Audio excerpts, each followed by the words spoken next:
Mali Marko. Halo, dobar dan, ovdje Marko. Da li vi pravite brodove? A kakvi te brodovi, Marko, zanimaju?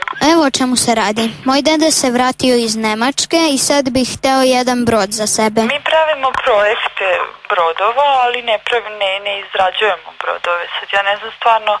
A samo da vas pitam jednu stvar. Kada se taj brod bude gradio, jel treba da se donese flaša ili oni imaju tamo njihovu? Kakva flaša?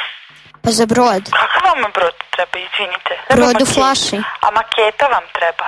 Pa da mi projektujete takav brod. To su makete, to se ne projektuju ti brodovi, to su makete brodova. Pa kako se onda pravi? Pa pravi se po narudžbini. Kakav brod hoćete? Pa ja hoću pravi brod u flaši. Ja se stvarno izvinjam, sad ja ne znam, mislim, mi se vi šalite ili molim vas dajte mi vašeg dedu pa ćemo mi pričati sa njim. A da vas pitam samo jednu stvar. Kažite. Da li u tim projektima mogu da se ubace i mali čamci za spasavanje? Mogu, zašto da ne? A gume?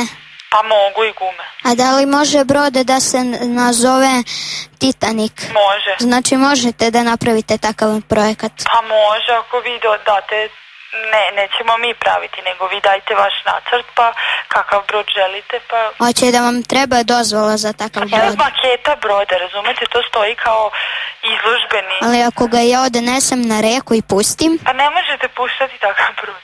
Koliko vi imate godina? Koliko ti imaš godina? 10. 10? Ja, Bože, pa ne može to, ne razumeš ti, evo, konsultuj se malo tu s mamom i tatom ako hoćeš da iznenadiš dedu. Uz osmeh život dobro zvuči.